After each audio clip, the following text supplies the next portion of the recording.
get half naked in front of a ballroom of people at the Orleans Hotel, let me give you a little bit of advice, cowboy. You're going to shoot whatever you got to shoot into your veins to make you look like $1,000,000. Shh. It's part of the act. It's part of the act.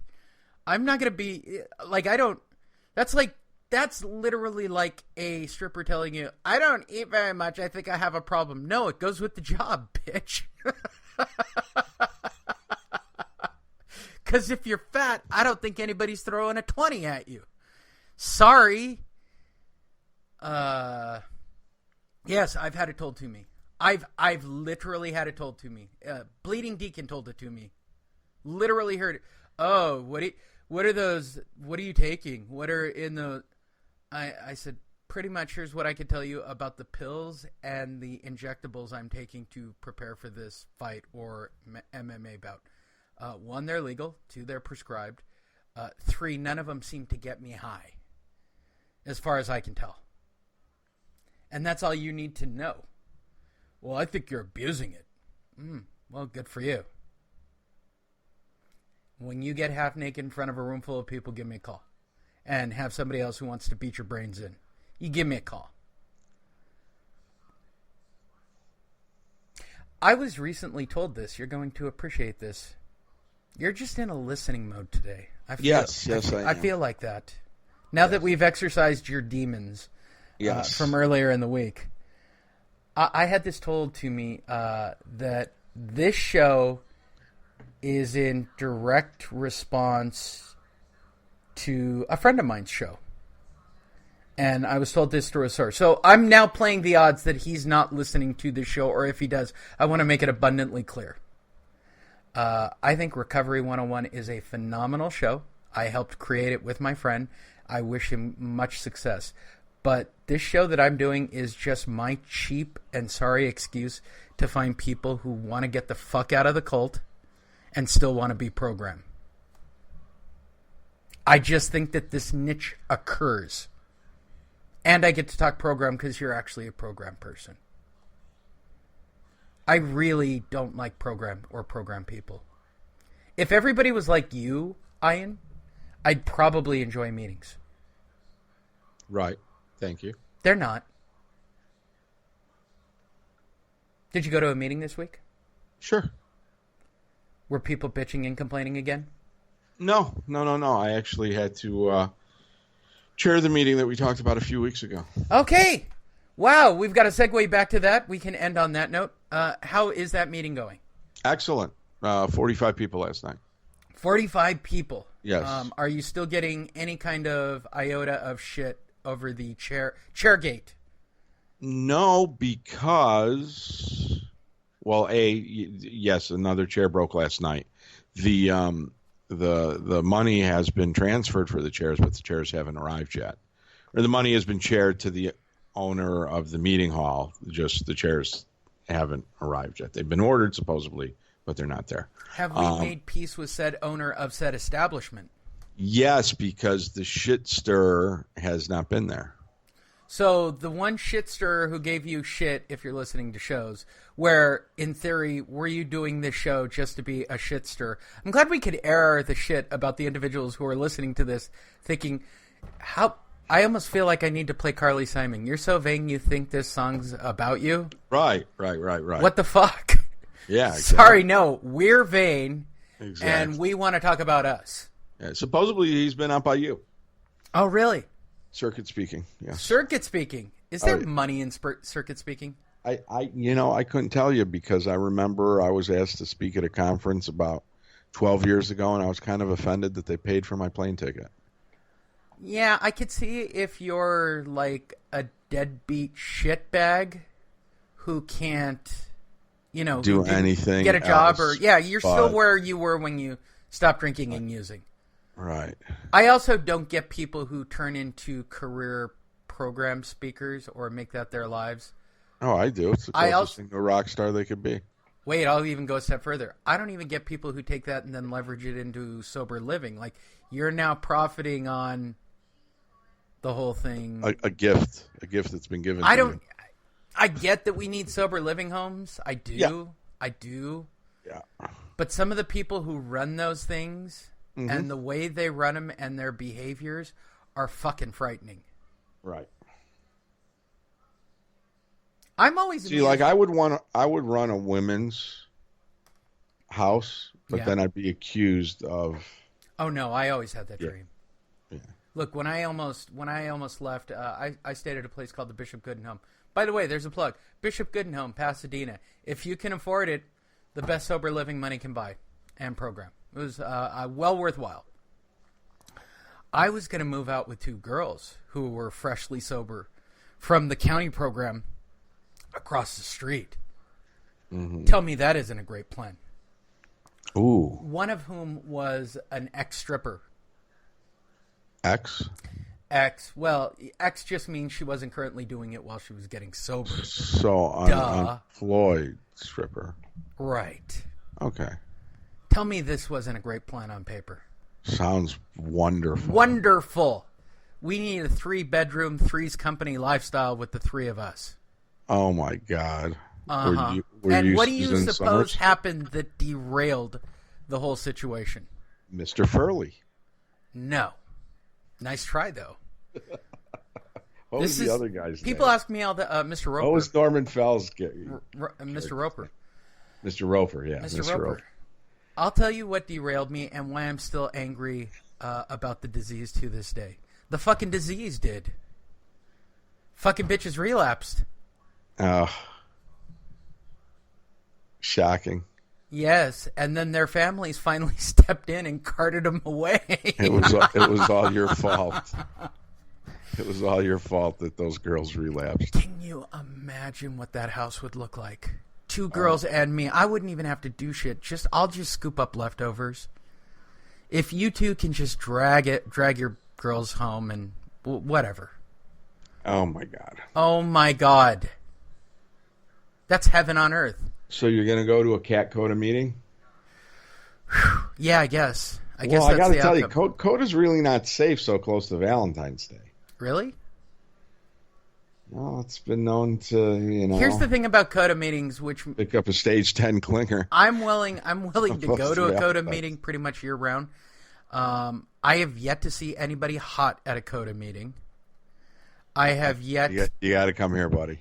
Dude, you keep saying that. Yeah. You keep describing NA meetings with people that seem to be somewhat adjusted. You almost make it sound like I could find an actual NA meeting in the United States where there is someone in the room who doesn't have a tattoo. Like, that's the Holy Grail. I'm looking for that meeting. Yeah. That would be a hell of a meeting, wouldn't it? Yeah, I got an NA buddy that doesn't have a tattoo. I find that I don't have a impossible. tattoo. That's a fucking unicorn. I don't have a tattoo. That's a unicorn. It's a unicorn. It is a unicorn. And you are not a regular NA person. Technically, you should qualify as a CA person, but that defunct-ass program has been out of whack for 10 years because now all the meth people think they're NA. Whatever the tweakers are. No, meth, they got CMA now. That's true. And they use the big book, so it's different than NA. They're tweakers. But tweakers, by and large, either do CMA or they do NA. They don't... Right. And even Phoenix has a big HA presence now, which just started a few years ago. Maybe that's what I needed to get into. Chicks that are just already fucking trashed. Oh, my God. Like, their brain cells are all gone. There's just a brain cell left. I've gone about this all wrong, looking for the big-boobed, attractive, smart program girl of my dreams, because she doesn't exist. I need to go the other end of the spectrum. Somebody who's done so much heroin that they're just literally a fried circuit. Yeah. Like there's no response. That could be the spin-off podcast. That could be the spin-off. The United, no boundaries. Yeah. Absolutely. All right, so what are the important takeaways from this week's show? Number one, when you have someone or something in your life, one, you got to let it go. Yep. Number two, write about it. What are the key points when writing about it? Key points would be your part in it. Okay. Because I will tell you, I figured this all out. I was actually more pissed at myself for trusting the excuse for the last time this happened, for buying into that whole thing. I was more angry with myself than I was with this particular individual. Okay. And the anger actually got more and more as I put it on paper, because that's how the 50 gets up to 120. And that was it was definitely an eye-opening experience. All right, let's go a step further, shall we? Do I need to make amends? Should I talk to the cat? Yeah, it's different with you because... Do I need to go work at the shelter and shovel cat shit as an amends for the evil? No, you're already doing enough for cats. You have no idea. Yeah, the cat is still alive. I think that's a huge moment in that kitten's life. Right, you let the cat live. It's got a chance. I'm still debating, but Neighbor has a pit bull, and to be perfectly honest, a kitten and a pit bull is at least 5 minutes of entertainment. Oh my God! Is that horrible? I wonder that cat hates you. Probably. Cat'll have to write about it.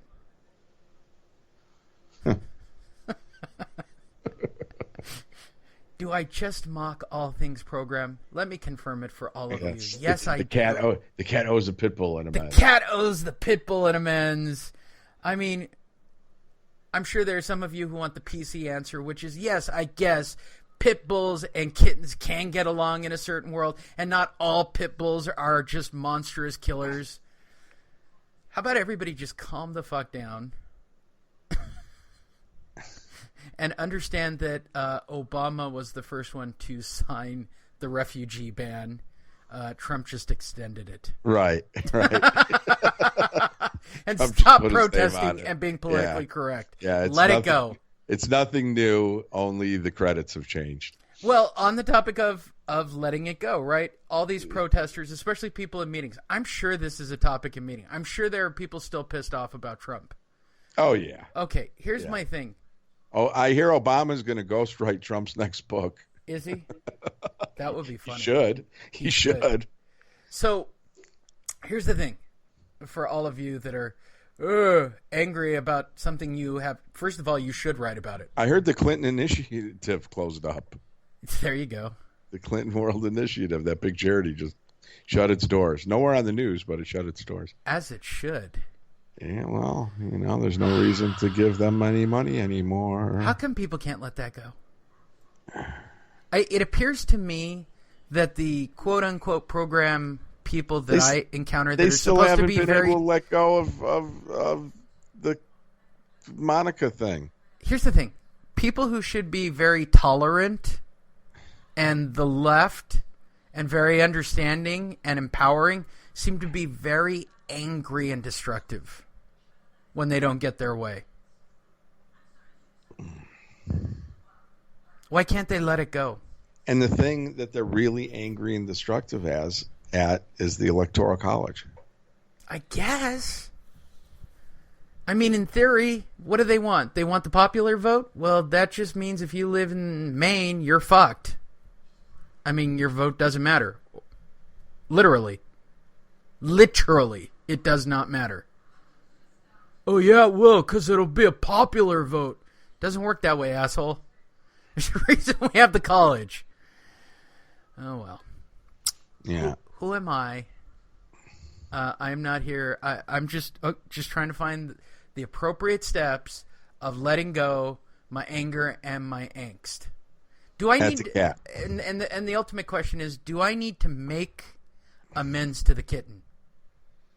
Well, I think maybe you should. Have you been treating it like garbage since this happened? It's been 5 days. At some point, I guess I have to feed it again. Yes. Because it's not dying. Right. I guess cutting it off from water. Die. Well, okay, look. The temperature has gotten down into the 20s at night, and probably leaving it in the garage chained to the water heater without water or food or a litter box, probably shitty on my part too. Well, yeah, but it could nuzzle up next to the water heater and get warm.